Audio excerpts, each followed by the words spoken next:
ये जो interim order के ख़िलाफ़ हमने पिटीशन फाइल कर दी थी सुप्रीम कोर्ट में, वो इनफ्रक्चुअस हो गई थी, क्योंकि कोई भी ऑर्डर जो इंटर्म हो उसके ख़िलाफ़ आप सुप्रीम कोर्ट में रिलीफ मांगे और सुप्रीम कोर्ट आपको रिलीफ दे भी दे तो वो उस वक्त तक चलता है जब तक मेन केस का फ़ैसला नहीं होता। चूँकि मेन केस का फ़ैसला आज किसी भी वक्त मुतवक्के है और जल्दी मुतवक्के है, इसलिए हमने आज जो सुप्रीम कोर्ट में पिटीशन थी वो हमने विड्रॉ कर ली है। तो अभी जो फ़ैसला आएगा इंशाअल्लाह ताला वो पेशावर हाई कोर्ट का होगा और हम उम्मीद करते हैं इंशाअल्लाह फ़ैसला हक़ और इंसाफ पे मबनी होगा और इंशाअल्लाह हमें बेट का निशान मिल जाएगा। तहरीक इंसाफ ने बल्ले के निशान से मुतालिक सुप्रीम कोर्ट से दरख्वास्त वापस ले ली। चीफ जस्टिस ने सवाल किया, हामिद खान साहब कहाँ हैं?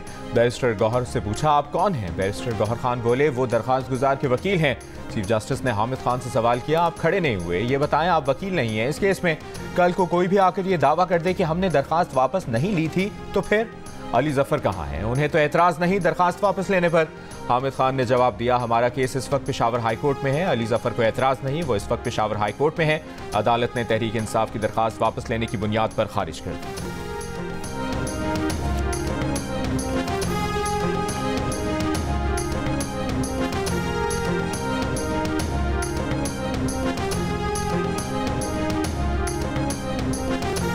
पीटीआई को बल्ले का निशान मिलेगा या नहीं? बल्ले के निशान के लिए पीटीआई की पेशावर हाई कोर्ट में दरख्वास्त पर समाअत जारी। मुकदमे में फरीक 2 दरख्वास्त गुजारों की अदालत के दायरा इख्तियार पर एतराज़ात। कहा, आइन के आर्टिकल 192 के तहत इलेक्शन कमीशन वफाकी इदारा है, उसके मामलात इस्लामाबाद हाई कोर्ट में सुने जा सकते हैं। पेशावर हाई कोर्ट का इस मामले पर दायरा इख्तियार नहीं बनता। अदालत ने कहा कि पेशावर हाई कोर्ट को रिट पिटीशन सुनने का इख्तियार कैसे नहीं है। लाहौर हाई कोर्ट ने कहा कि पेशावर हाई कोर्ट को फैसला करने दें, क्या सियासी जमात बगैर इंतखाबी निशान के इलेक्शन लड़ सकती है?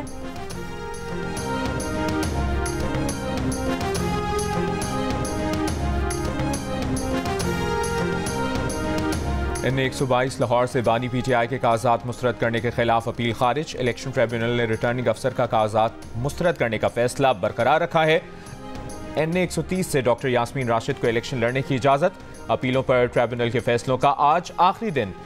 शहबाज शरीफ के NA 132, मरियम नवाज के NA 119 से कागजात नामजदगी मंजूर करने के खिलाफ अपील पर फैसला सुनाया जाएगा। परवेज इलाही, मोनस इलाही के कौमी और सूबाई हलकों से कागजात मुस्तरद किए जाने के खिलाफ अपील पर भी फैसला आएगा।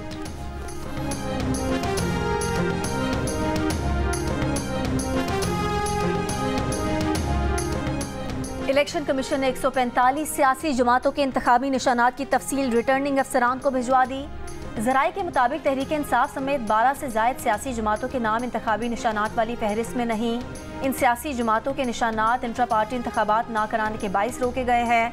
इलेक्शन कमीशन के मरासले के मुताबिक पाकिस्तान पीपल्स पार्टी पार्लियामेंटेरियन को तीर, पाकिस्तान मुस्लिम लीग नून को शेर, पाकिस्तान तहरीक इंसाफ नजरियाती को बल्लेबाज, इस्तेहकाम पाकिस्तान पार्टी को औकाब, मुत्तहिदा कौमी मूवमेंट पाकिस्तान को पतंग, जमीयत उलमाए इस्लाम पाकिस्तान को किताब और जमात इस्लामी पाकिस्तान को तराजू का निशान मुख्तस किया गया है। मुरासले में कहा गया है कि सियासी जमातों के इंतखाबी निशानात किसी आज़ाद उम्मीदवार को न दिए जाएँ। उम्मीदवारों की हतमी फहरिस्त 11 जनवरी 2024 को आवेज़ा की जाएगी। इंतखाबी निशानात 13 जनवरी 2024 को अलॉट किए जाएंगे।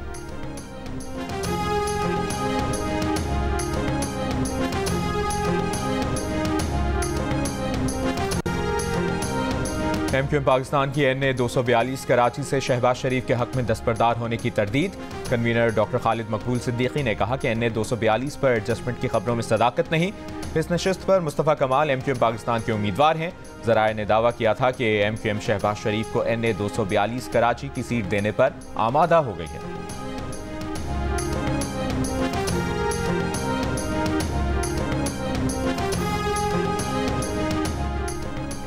पाकिस्तान में आम इंतखाबात साफ और शफाफ तरीके से मुकर्ररा वक्त पर होंगे। तमाम जमातों को मौके हासिल होंगे। यूरोपीय यूनियन का उम्मीद का इजहार। यूरोपीय यूनियन की सफ़ीर बराए पाकिस्तान डॉक्टर रीना खियोनका की प्रोग्राम जियो पाकिस्तान में शिरकत। कहा कि पाकिस्तानी अवाम पर मुनहसर है कि वो किसको अगला वज़ीर आज़म मुंतखब करते हैं।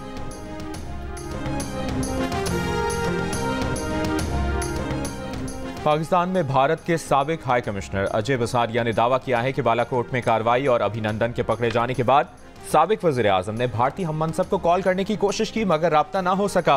अपनी किताब में लिखा कि कशीदगी बढ़ने से बचने के लिए पायलट अभिनंदन को भारत वापस भेजा। भारत ने धमकी दी थी कि पायलट वापस ना किया गया तो संगीन नताइज होंगे। पाकिस्तान को ताकत के इस्तेमाल और मिसाइलों के इस्तेमाल का वाज़ेह खतरा था। पाकिस्तान ने तनाज़ा बढ़ाने के बजाय भारतीय पायलट वापस भेजने का इंतखाब किया।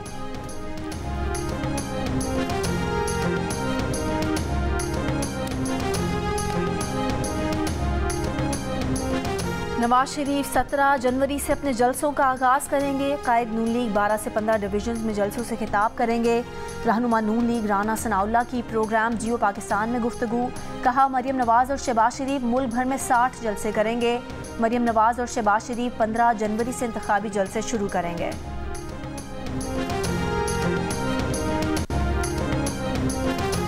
कोहाट में इंडस हाईवे पर लाची टोल प्लाजा और चेक पोस्ट पर दहशतगर्दों का हमले में 3 पुलिस एहलकारों समेत 4 अफराद शहीद हो गए। लकी मरवत के इलाका तख्ती खेल में घर से 10 अफराद की लाशें मिली हैं। जाँ बहक होने वाले में 2 खवातीन और 6 बच्चे भी शामिल। वाक़े के मुहर्रिकात जानने के लिए तहकीकात जारी।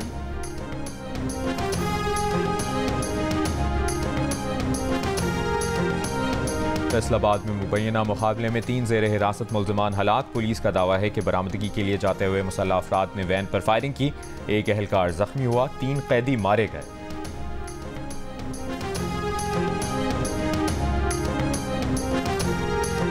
और हंजरवाल के इलाके में फायरिंग से 2 भाई कत्ल कर दिए गए। मुल्ज़िमान फरार। पुलिस के मुताबिक मुल्ज़िम फहद ने साथी के साथ मिलकर दोनों भाइयों को कत्ल किया।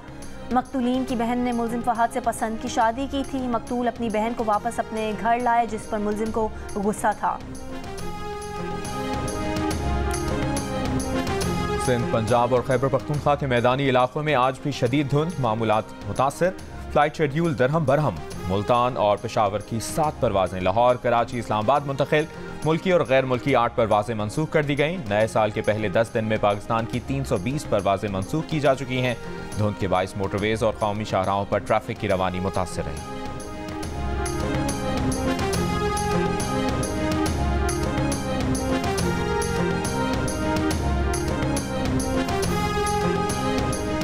और सर्दी बढ़ गई मगर पंजाब में बच्चों की छुट्टियां खत्म हो गईं। पंजाब भर में स्कूल आज से खुल गए। नोटिफिकेशन के मुताबिक आज से 22 जनवरी तक तमाम स्कूल सुबह 9:30 बजे खुलेंगे। दोपहर 2:30 बजे छुट्टी होगी। इस दौरान दोपहर 1 से 1:30 बजे तक वक्फा होगा। जिन स्कूलों में वक्फा नहीं होता उनमें छुट्टी दोपहर 12:30 बजे होगी। फ़लस्तीन की मुज़ाहमती तंजीमों के हमले। 9 इसराइली फ़ौजी हलाक, 27 ज़ख्मी। तबाह मकानों और इमारतों से इसराइली फ़ौजियों पर मुहलिक हमले। इसराइली फ़ौज ने बिलाखिर गज़ा का शिमाली इलाका खाली कर दिया। इसराइल का ड्रोन ऑपरेशन कमांडर समेत हमास के 40 अफराद को शहीद करने का दावा। लबनान पर एक और टारगेटेड ड्रोन हमला। एयर यूनिट के कमांडर समेत हिजबुल्लाह के 3 अरकान शहीद। हिजबुल्लाह के इसराइल के शिमाली हेडक्वार्टर्स पर ड्रोन से हमले। इसराइली फ़ौज की गज़ा के रिहायशी इलाकों और अस्पतालों पर बमबारी जारी। फ़लस्तीनी शोहदा की तादाद 23,200 से ज़ायद हो गई। गाज़ा जंग का जल्द खात्मा चाहते हैं, तहम 7 अक्टूबर जैसा हमला दोबारा ना होने का इसराइली मकसद हासिल होना भी अहम है। दौरा मशरिक़ वस्ता पर इसराइली हुकाम से मुलाकातों के बाद अमरीकी वज़ीर ख़ारजा का बयान। कहा फ़लस्तीनियों की गाज़ा से बाहर आबाद होने की किसी भी तजवीज़ की मुखालफत करते हैं। अक़वाम मुत्तहिदा कमीशन फ़लस्तीनियों की बहिफाजत शिमाली गाज़ा वापसी के लिए ज़रूरी इक़दाम का जायज़ा लेगा। इसराइल और अमरीका का इत्तफ़ाक़। अक़वाम मुत्तहिदा का कहना है कि इसराइल ने 8 जनवरी को गाज़ा सिटी में ज़रूरी मेडिकल सप्लाई और पानी की फराहमी के लिए दरकार ईंधन की तरसील से रोक दिया था।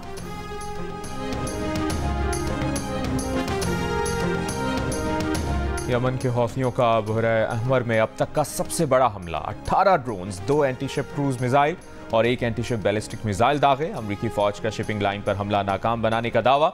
कहा गश्त करने वाले अमरीकी और बरतानवी जहाज़ों ने कार्रवाई में हिस्सा लिया।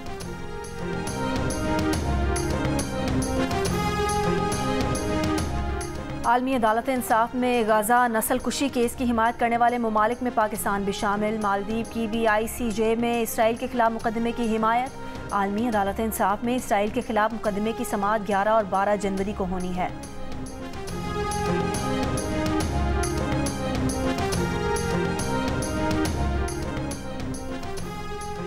गजा में इसराइली मजालिम के खिलाफ दुनिया भर में एहतजाज जारी। अक़वाम मुत्तहिदा जनरल असम्बली में यहूदी रकनियों का फ़लस्तीनियों से इज़हार यकजहती। अक़वाम मुत्तहिदा से सलामती काउंसिल में गजा जंगबंदी पर अमरीकी वीटो रुकवाने का मुतालबा किया। अमरीका में गजा में जंगबंदी का मुतालबा करते सैकड़ों अफराद ने न्यूयॉर्क के पुलों पर ट्रैफिक रोक दी। पुलिस ने 325 मुजाहिरीन को गिरफ्तार कर लिया।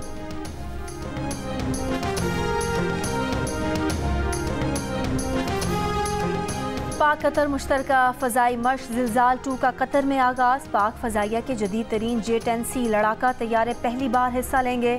तर्जुमान पाक फ़ज़ाइया का कहना है कि ज़िलज़ाल 2 दुनिया की पेचीदा तरीन मुश्तरका फ़ज़ाई मशकों में से एक है।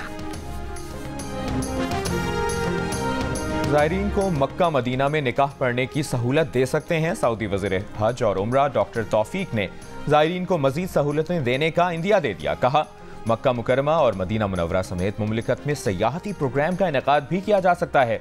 हज और उम्रा कॉन्फ्रेंस के इफ्तिताही इजलास से खिताब करते हुए उन्होंने कहा कि 2023 में उम्रा ज़ायरीन की अब तक की सबसे बड़ी तादाद ने उम्रे की सआदत हासिल की।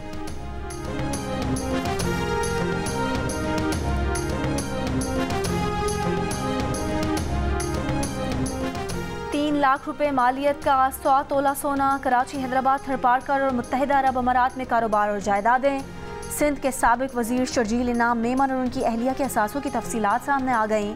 ज़राई ज़मीनें, पेट्रोल पम्प, पोल्ट्री फार्म और लाखों रुपए मालियत के हथियार भी रहनुमा पीपल्स पार्टी शर्जील मेमन की मलकियत में शामिल। शर्जील मेमन ने साल 2022-23 में 7 करोड़ 29 लाख रुपए से ज़ायद की खतीर रकम बतौर इनकम टैक्स जमा करवाई। साबिक वज़ीर आला सिंध मुराद अली शाह के असासों में रवा साल 10 करोड़ से ज़ायद की कमी। मुराद अली शाह के असासों में 51 एकड़ ज़मीन, कराची में घर और प्लॉट शामिल।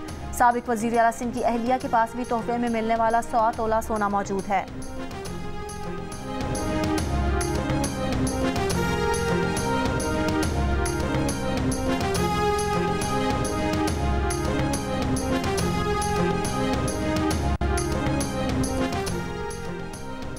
कराची मज़ार क़ायद पीपल्स चौरंगी से 45 कांग्रेस रोड जाने वाली सड़क ट्रैफिक के लिए बंद। सड़क पर BRT प्रोजेक्ट के प्रोग्राम का स्टेज तैयार। आज वज़ीर आला सिंध BRT प्रोजेक्ट के तहत 30 नई बसों का इफ्तिताह करेंगे। नई बसें मज़ार क़ायद पहुँचा दी गई।